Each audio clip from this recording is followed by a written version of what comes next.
দেগঙ্গার এক বৃদ্ধ দম্পতির কথা বলবো। একজন মানুষ যখন বয়স হয়ে যায় তখন তার পেনশনের ব্যবস্থা করতে হয়। যিনি চাকরি করেন না তার পেনশনের কী হবে? তো সরকার তাদের জন্য বার্ধক্য ভাতার ব্যবস্থা করেছে।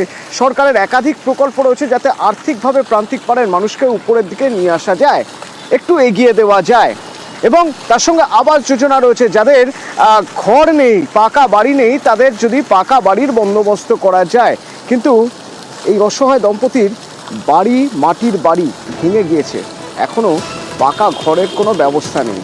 এই অসহায় দম্পতি এখনো পর্যন্ত 20 বছর ধরে কোনো রকম কোনো সরকারি প্রকল্পের সুবিধা পান না। কেন? শুনুন ওদের মুখে।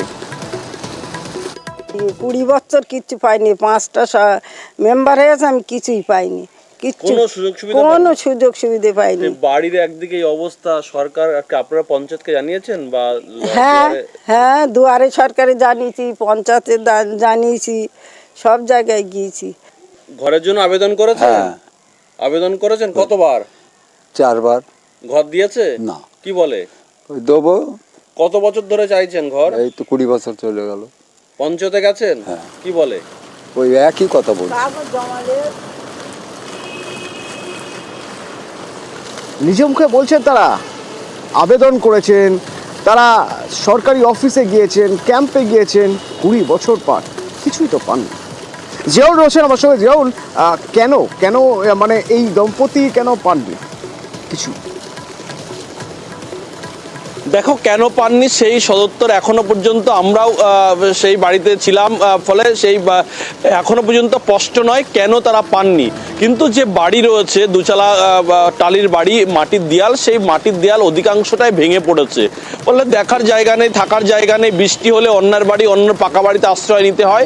এবং যে সরকারি সুযোগ সুবিধা, একাধিক জনমুখী প্রকল্প রয়েছে রাজ্যে মানুষের সুবিধার্থের জন্য, কিন্তু সেই প্রকল্পের টাকা কোনো রকমভাবেই তারা সুবিধা পান না।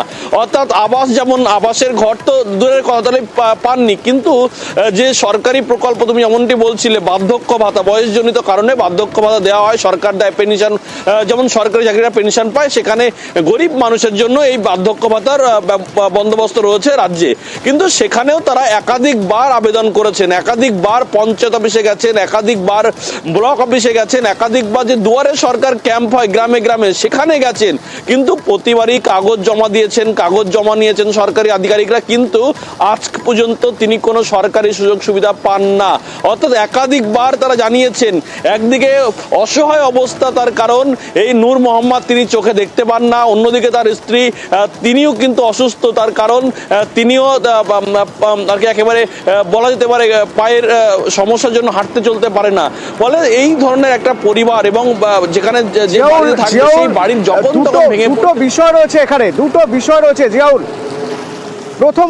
প্রথমত প্রান্তিক পাড়ের মানুষ যাতে সুবিধা পান সেটা দেখতে হবে।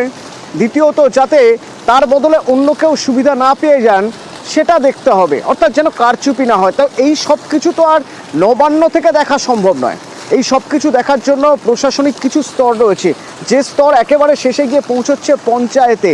তো যে পঞ্চায়েতের অধীনে গ্রামে এই দম্পতি থাকেন, সেই পঞ্চায়েতের উপর সম্পূর্ণ দায়বর্তায় 20 বছর ধরে এরা কেন কোনো সুবিধা পাননি। পঞ্চায়েত কি বলছে?